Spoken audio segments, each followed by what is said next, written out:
প্রধানমন্ত্রী চেয়ার শব্দটা শুনলেই কেমন একটা ক্ষমতার কথা মনে হয়, তাই না?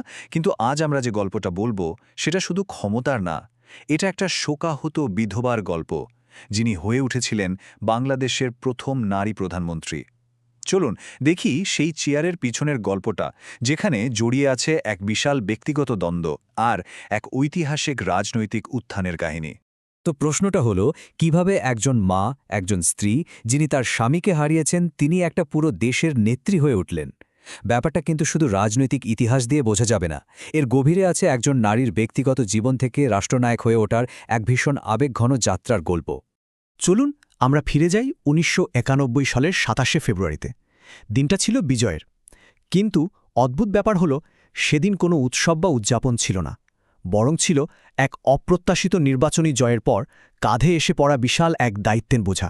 দেখুন, নির্বাচনে তার দল মানে বিএনপি সবচেয়ে বেশি আসন তো পেয়েছিল ১৪০টা, কিন্তু সরকার গড়ার জন্য যে ম্যাজিক নাম্বারটা লাগে সেই একক সংখ্যাগরিষ্ঠতা তাদের ছিল না। তখন জামায়াতে ইসলামের সমর্থন নিয়েই তাদের ক্ষমতায় আসার পথটা খুলছিল। বাইরে যখন সবাই জয়ের আনন্দে মাতোয়ারা, তখন খালেদা জিয়ার মনে কিন্তু চলছিল অন্য ঝড়। তিনি তার বড় ছেলে তারেককে দেখে শুধু একটা প্রশ্নই করেছিলেন, এই দায়িত্ব কি আমি ঠিকভাবে পালন করতে পারব? সোচুন একবার, এই একটা প্রশ্নই বলে দেয় তার মনের ভেতর কী পরিমাণ দ্বিধা আর দায়িত্বের চাপ কাজ করছিল। তিনি প্রধানমন্ত্রী তো হতে যাচ্ছিলেন, কিন্তু তিনি নিজে কি এর জন্য প্রস্তুত ছিলেন? আসলে তার ভেতরের আসল লড়াইটা ছিল ঠিক এই জায়গায়।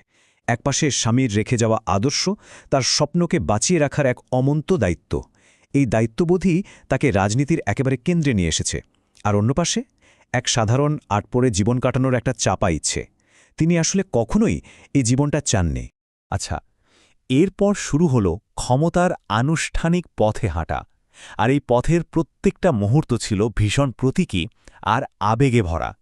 এই যে দুটো তারিখ দেখছেন, ২৭শে ফেব্রুয়ারি ফল ঘোষণা আর ২০শে মার্চ শপথ গ্রহণ, এগুলো কিন্তু শুধু ক্যালেন্ডারের দুটো দিন না।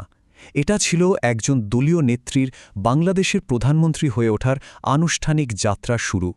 প্রধানমন্ত্রী হিসাবে তার প্রথম ভাষণের শুরুটা ছিল অসাধারণ। তিনি বলেছিলেন, আমি এখানে কোনো বিজয়ীর গর্ব নিয়ে আসিনি, আমি এসেছি এক শোকার্থীর বিনয় নিয়ে। এই কথাগুলোই কিন্তু তার পুরো নেতৃত্বের সুরটা বেঁধে দিয়েছিল। তিনি এটাকে কোনো জয় হিসেবে দেখেননি, বরং দেখেছিলেন জাতির দেওয়া এক পবিত্র দায়িত্ব হিসেবে। আর সেই রাতেই, যখন সব আনুষ্ঠানিকতা শেষ, তিনি তার ডায়েরিতে লিখলেন, এই চেয়ারটা খুব ভারী, আমি বুঝিনি জীবন কতটা একাকী হতে পারে। ভাবা যায়, ক্ষমতার একেবারে চূড়ায় বসেও একজন মানুষ কতটা একাবোধ করতে পারে। এই একাকিত্বটাই যেন তাকে চারপাশ থেকে ঘিরে